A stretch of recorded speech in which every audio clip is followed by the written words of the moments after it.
Chapter 2 work and energy. आता हे नवीन unit आपला स्टार्ट होत आहे, वर्क अँड एनर्जी. सोपा युनिट आहे. याच्यामध्ये दोन पोर्शन आहेत, एक म्हणजे वर्कचा, एक म्हणजे एनर्जीचा. आता युनिटचं नाव जरी वर्क अँड एनर्जी असलं तरी सुद्धा आणखी एक टॉपिक आहे, ते म्हणजे पॉवर. ठीक आहे, ते सुद्धा आपल्याला शिकायचं आहे. 3 टॉपिक शिकायचे आहेत, वर्क, एनर्जी आणि पॉवर. ठीक आहे, तर पहिला टॉपिक आहे आपला वर्क. तर वर्क म्हणजे काय, वर्कची डेफिनेशन काय? तर वर्कची डेफिनेशन काय? Work is said to be done when applied force on a object causes displacement. ज्यावेळेस एखाद्या ऑब्जेक्टवर आपण फोर्स अप्लाय केला आणि त्या ऑब्जेक्टचं जर डिस्प्लेसमेंट झालं तर तेव्हाच आपण वर्क डन झालं असं म्हणतो. डेफिनेशन काय? Work is said to be done when force applied on a object causes displacement of a object, then work is said to be done. ठीक आहे, वर्क डन केव्हा होते? ज्या वेळेस अप्लाइड फोर्स डिस्प्लेसमेंट प्रोड्यूस करतो. ठीक आहे, ही झाली डेफिनेशन. आता याचं एक्सप्लेनेशन बघू की म्हणजे काय असते. हा ऑब्जेक्ट आहे, ठीक आहे. या ऑब्जेक्टवर मी काय केलं? फोर्स लावला, फोर्स अप्लाय केला. या ऑब्जेक्टवर फोर्स अप्लाय केल्यावर या ऑब्जेक्टचं जर डिस्प्लेसमेंट झालं त्यावेळेसच फक्त काय होईल? वर्क डन होईल, अन्यथा वर्क डन होईल का? नाही. एक्झाम्पल मध्ये एक चेअर आहे, या चेअरला मी चेअरवर फोर्स लावला, या साइडनं फोर्स लावला आणि ही चेअर इनिशियल पोझिशन ए ला होती तर बी या पोझिशनला गेली फोर्स अप्लाय केल्यामुळे. तर मग या चेअरचं डिस्प्लेसमेंट झालं असं म्हणून, या पोझिशन पासून तर इथपर्यंत जे काही डिस्प्लेसमेंट झालं हे एवढं डिस्प्लेसमेंट. फोर्स अप्लाय केला आणि डिस्प्लेसमेंट जर झालं त्यावेळेसच वर्क डन होईल, अन्यथा वर्क डन होईल का? नाही. दुसरी केस, एक टाकी आहे पाण्याची, त्या पाण्याच्या टाकीला मी फोर्स लावला, फोर्स लावायला मी, पण या टाकीचं डिस्प्लेसमेंटच होईना झालं. तर या केसेसमध्ये वर्क डन होईल का? तर नाही. वर्क डन केव्हा होईल? ज्या वेळेस आपण जर समजा ऑब्जेक्टवर फोर्स अप्लाय केला आणि फोर्स अप्लाय केल्यामुळे त्या ऑब्जेक्टचं जर डिस्प्लेसमेंट झालं तर त्यावेळेसच वर्क डन होईल. बाकी केसेसला वर्क डन होईल का? नाही.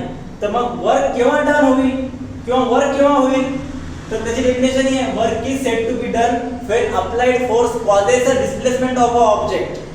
ज्यावेळेस आपण एखाद्या ऑब्जेक्टवर फोर्स अप्लाय केला आणि त्या ऑब्जेक्टचं जर डिस्प्लेसमेंट झालं त्याच केसेसमध्ये वर्क डन होईल, बाकीच्या केसेसमध्ये वर्क डन होईल का? नाही. आता या एक्झाम्पलला आपण आणखी बघू. मी काय केलं? ऑब्जेक्ट ए वर फोर्स लावला 10 न्यूटन अमाउंटचा, या ऑब्जेक्टचं डिस्प्लेसमेंट झालं 5 मीटर. तर मग इथं वर्क डन झालं की नाही? झालं. मला सांगा, फोर्स अप्लाय केला, डिस्प्लेसमेंट आहे ना, तर मग वर्क डन झालं. सेकंड केस, मी एक ऑब्जेक्ट आहे, त्या ऑब्जेक्टवर 100 न्यूटनचा फोर्स लावला, पण या ऑब्जेक्टचं डिस्प्लेसमेंट 0 मीटर झालं, म्हणजे डिस्प्लेसमेंटच झाला नाही. तर त्या केसेसमध्ये, या केसमध्ये वर्क डन होईल का? ठीक आहे. वर्क केव्हा डन होईल? ज्या वेळेस अप्लाय केलेल्या फोर्समुळे डिस्प्लेसमेंट प्रोड्यूस झालं त्यावेळेसच वर्क डन होईल, अन्यथा वर्क डन होईल का? नाही. सिंपल डेफिनेशन होती वर्क डनची. झालं. आता ह्या दोन क्वांटिटी आहेत, फोर्स आणि डिस्प्लेसमेंट. फिजिकल क्वांटिटी आपण ऑलरेडी पहिल्या युनिटमध्ये शिकलो. पहिली क्वांटिटी कोणती आहे? फोर्स. आणि दुसरी क्वांटिटी कोणती आहे? डिस्प्लेसमेंट. हे बघा, हे जे वर्क आहे या वर्क दुसरी डेफिनेशन आहे किंवा वर्कचा फॉर्म्युला आहे. वर्कचा फॉर्म्युला काय? Force into displacement. Force into displacement म्हणजे काय असेल? Work done. लक्षात घ्या, फोर्स अप्लाय केला आणि डिस्प्लेसमेंट झालं तर वर्क डन होईल. आणि त्याचं रिलेशन काय? Inter relationship between 3 physical quantities, work, force and displacement. Work is equal to force into displacement, किंवा work is the product of force and displacement असं सुद्धा म्हणू शकतो आपण. पण वर्क डन केव्हा होईल? Work is said to be done when applied force causes a displacement. ठीक आहे, झालं. आता लक्षात घ्या की ही वर्क जी क्वांटिटी आहे ही स्केलर क्वांटिटी आहे. वर्क कोणती क्वांटिटी आहे? Scalar quantity. लक्षात घ्यायचं. फोर्स कोणती क्वांटिटी आहे? Vector quantity. आणि डिस्प्लेसमेंट कोणती क्वांटिटी आहे? Vector quantity. आपण ऑलरेडी शिकलो. फोर्स कोणती क्वांटिटी आहे? वेक्टर. डिस्प्लेसमेंट कोणती क्वांटिटी आहे? वेक्टर. मला सांगा वेक्टर क्वांटिटी म्हणजे अशा क्वांटिटीज की ज्या क्वांटिटीजला काय असते डायरेक्शन. ठीक आहे, तर वर्डनचा हा फॉर्म्युला तर आहेच फोर्स इनटू डिस्प्लेसमेंट, पण ज्या वेळेस डिस्प्लेसमेंटची आणि फोर्सची डायरेक्शन सेम नसते, ज्या वेळेस डिस्प्लेसमेंटची आणि फोर्सची डायरेक्शन सेम नसते त्यावेळेस वर्डनचा फॉर्म्युला काय असतो, तर work done is equal to force into displacement into cos theta. ठीक आहे, पहिला फॉर्म्युला कोणता सांगितला मी, work done is equal to force into displacement किंवा F इनटू S. ठीक आहे, Fs फोर्स इनटू डिस्प्लेसमेंट हा फॉर्म्युला झाला. त्यानंतर सेकंड फॉर्म्युला आला work done is equal to Fs cos theta. ठीक आहे, ही जी टर्म आहे cos थीटाची, हे cos थीटा कुठे येते तर ट्रिग्नोमेट्री मध्ये येते. हे शिकायचं कुठे आहे तर 9th स्टँडर्डच्या जॉमेट्री मध्ये आपल्याला सेकंड टर्मला ट्रिग्नोमेट्री नावाचा युनिट आहे, त्या ट्रिग्नोमेट्रीच्या युनिट मध्ये cos थीटा काय आहे ते डिटेल मध्ये तुम्हाला शिकायचंच आहे. फक्त आता मी काय सांगतो ते लक्षात घ्या. ठीक आहे, फॉर्म्युला काय Fs इनटू cos थीटा.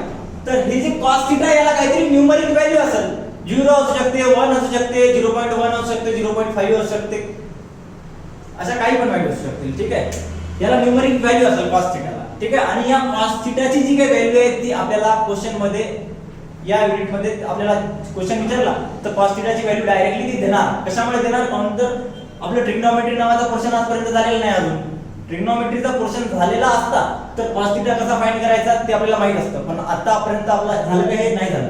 त्याच्यामुळे cos थीटाची फक्त न्यूमरिकल व्हॅल्यू देतील आणि ते न्यूमरिकल व्हॅल्यू आपल्याला या फॉर्म्युल्यामध्ये पुट करायची वर्डन फाइंड करताना. इझिली आपले क्वेश्चन सॉल्व्ह होतील.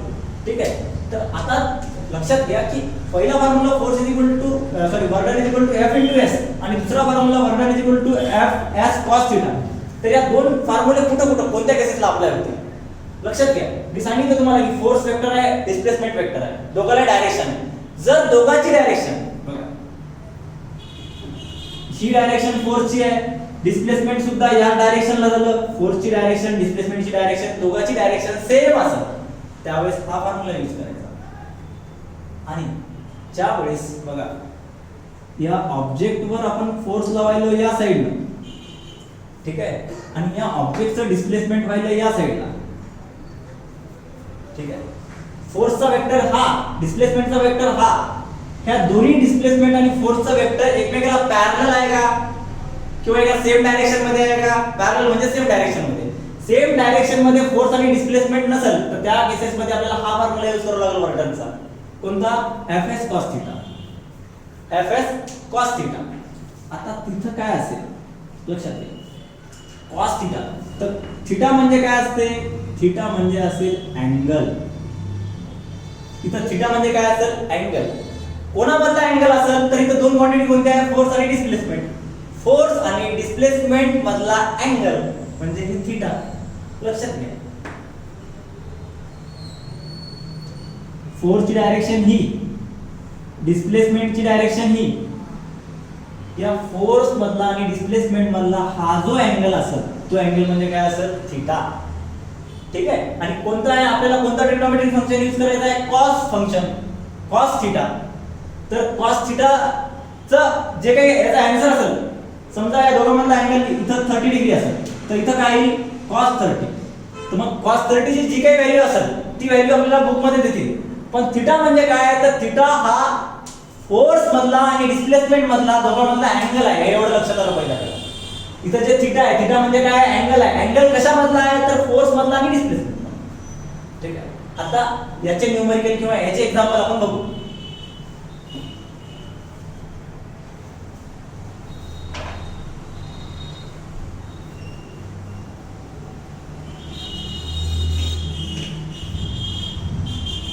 बघा, ते लहान लेकर गाडी खेळते ना, ठीक आहे, ही एक गाडी आहे छोटी. त्या गाडीला त्या छोट्या मुलानं काय केलं, दोरी बांधली. ठीक आहे, इथून दोरी बांधली आणि या साईडनं ते ओढायला. ठीक आहे, या साईडनं ते काय करायला, ओढायला. मला सांगा, त्या गाडीला हे ग्राउंड फ्लोअर आहे किंवा रोड आहे, या रोडवरून ती गाडी चालली. मला सांगा, ते आपण सगळ्यांनी प्रयोग केला असेल, ते दोरी बांधून कशाला ओढलं आपण, तर मला सांगा ती गाडी अशी हवेत जाते काय? जास्त फोर्स लावला तर अशी हवेत जाते, पण सहसा इथं त्याला कमी प्रमाणात फोर्स लावला तर इथं या गाडीचं डिस्प्लेसमेंट कोणत्या साईडला होते? ते या डायरेक्शनला होते. ठीक आहे, डिस्प्लेसमेंट कोणत्या साईडला होते? या डायरेक्शनला होते ना. तर मग या केसेसमध्ये किंवा इथूनच फोर्स लावू आपण. ठीक आहे, फोर्स कोणत्या साईडला लागला? या साईडला. डिस्प्लेसमेंट कुठे झालं? या डायरेक्शनला. तर फोर्स मधला आणि डिस्प्लेसमेंट मधला जे अँगल असेल ते अँगल कोणता असेल? थीटा. ठीक आहे, कळलं का? याच एक्झाम्पलला जर दुसऱ्या साईडला बघितलं आपण की फोर्स आपण काय केला? या साईडला लावला, डिस्प्लेसमेंट पण त्या साईडला व्हायला. मला सांगा दोघांमधला दोन्ही एकमेकाला पॅरलल आहे, फोर्सची डायरेक्शन आणि डिस्प्लेसमेंटची डायरेक्शन काय सेम आहे. तर मग इथं जर आपण 100 न्यूटनचा फोर्स लावला, डिस्प्लेसमेंट काही वेळानंतर ही गाडी इथं आली, डिस्प्लेसमेंट झालं 10 मीटरचं, तर मग इथं वर्क डन कसं फाइंड केला असतं? Work done equal to force into displacement. Work done force किती आहे? 100 न्यूटन इनटू डिस्प्लेसमेंट किती आहे? 10 मीटर. 100 into 10 1000 joule. हे झालं असतं वर्क. या नॉर्मल सिनेरिओला की आपण फोर्सचे आणि डिस्प्लेसमेंटची दोघांची डायरेक्शन काय ठेवली असती? सेम ठेवली असती. फाइंड केलं. आता आपण काय करू की फोर्स मध्ये आणि डिस्प्लेसमेंटच्या दोन डायरेक्शन वेगळ्या घेऊ. ठीक आहे,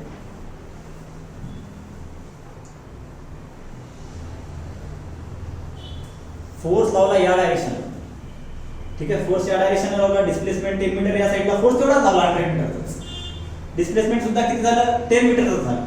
पण याच्यामध्ये जर समजा अँगल असेल 30 डिग्रीचा, कितीचा अँगल आहे? 30 डिग्रीचा. तर मग दोघांमध्ये अँगल आहे तर फॉर्म्युला Fs चा वापरता येईल का आपल्याला? नाही. फोर्स मध्ये आणि डिस्प्लेसमेंट मध्ये काहीतरी अँगल असेल तर त्यावेळेस वर्क डनचा फॉर्म्युला कोणता असेल? Fs cos theta. तर Fs, F किती आहे? 100, डिस्प्लेसमेंट किती आहे? 10 into cos 30 into cos 30. cos 30 ची व्हॅल्यू आपल्याला ऑलरेडी दिलेली असते बुक मध्ये. ठीक आहे, cos 30 ची व्हॅल्यू आपल्याला ऑलरेडी दिलेली आहे. cos 30 ची व्हॅल्यू किती असते? √3/2. ठीक आहे, तर मग इथं √3/2 व्हॅल्यू टाकली आपण तर आपला आन्सर येऊन जाते. हे 1 हे 5 500 5 × 100 500 × √3. √3 ची व्हॅल्यू किती असते? 1.73. आता 2 शून्य 2 पॉईंट काढले म्हणजे किती होईल? 173 × 5 5 25 5 7 2 5 7 35 2 37 7 7 3 5 1 5 3 8 875. आता वर्क डन किती झालं? 875. ठीक आहे, मला सांगा फोर्स तेवढाच लावला, डिस्प्लेसमेंट पण तेवढंच झालं, पण फोर्सची आणि डिस्प्लेसमेंटची डायरेक्शन जर चेंज झाली तर वर्क डन चेंज. ठीक आहे, मग हे दोन बघायचे आपल्याला. टेक्स्टबुक मध्ये आपण आणखी क्वेश्चन घेऊ.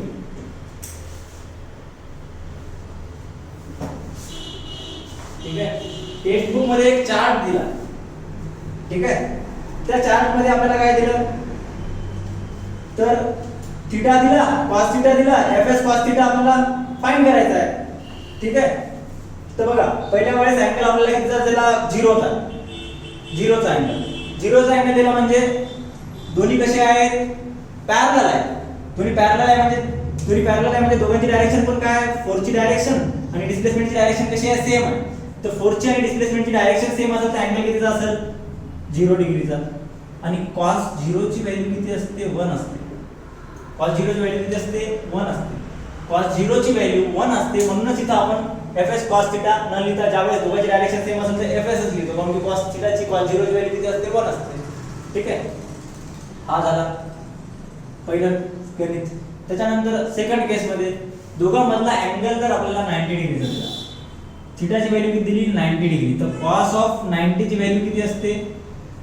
cos 90 ची व्हॅल्यू किती असते? तर cos 90 ची व्हॅल्यू असते 0. तर मग त्यावेळेस वर्क डन किती होईल? 0. लक्षात घ्या, फोर्सची डायरेक्शन ही आहे, डिस्प्लेसमेंटची डायरेक्शन ही असेल. अशा सिनेरिओ मध्ये वर्क किती होईल आपलं? Fs cos theta. थीटाची व्हॅल्यू 90 आहे म्हणजे Fs cos 90 आणि cos 90 ची व्हॅल्यू किती असते? cos 90 ची व्हॅल्यू असते 0. त्याच्यामुळे वर्क डन किती होईल? 0. तिसरा सिनेरिओ दिला की ज्यावेळेस 180 डिग्री घेतलेला. 180 डिग्री म्हणजे काय, फोर्स या डायरेक्शनला लावायचं आणि डिस्प्लेसमेंट या डायरेक्शनला लावायचं, ऑपोजिट डायरेक्शनला. फोर्सची डायरेक्शन ही, डिस्प्लेसमेंटची डायरेक्शन ऑपोजिट डायरेक्शनला. ऑपोजिट डायरेक्शन म्हणजे कितीचा अँगल असेल, 180 डिग्रीचा. त्यावेळेचं वर्क डन किती असेल, Fs cos 180. अँगलच दोघांमधला अँगलच 180 चा दिला, तर Fs cos 180, cos 180 ची व्हॅल्यू किती असते, -1, म्हणजे काय, -Fs. वर्क डन किती होईल, निगेटिव्ह वर्क डन होईल, सरळ सरळ. ठीक आहे. 3 टाइपचे वर्क डन बघायचे आहेत, positive work done, negative work done आणि zero work done. Zero work done केव्हा असेल, ज्या वेळेस आपण फोर्स अप्लाय केला पण डिस्प्लेसमेंट झालं नाही, त्यावेळेस वर्क डन किती असेल, 0. म्हणजेच काय असेल, फोर्सची डायरेक्शन आणि डिस्प्लेसमेंटची डायरेक्शन कशी असेल, परपेंडिक्युलर. म्हणजे दोघांमधला फोर्स मधला आणि डिस्प्लेसमेंट मधला अँगल कितीचा असेल, 90 डिग्रीचा. ठीक आहे, सोपं आहे. ट्रिग्नोमेट्रीचा पोर्शन तुम्हाला नवीन आहे, पण डायरेक्ट आपल्याला व्हॅल्यूज किती देतं. एकदा दोनदा व्हिडिओ बघा, तुम्हाला हे कळून जाईल. ठीक आहे. आणि हा जो टेबल दिलेला आहे, तो टेबल एकदा ओव्हरलुक करा. थँक्यू. नेक्स्ट व्हिडिओमध्ये आपण समोरचं बघू, positive work done, negative work done आणि झिरो वर्क डन.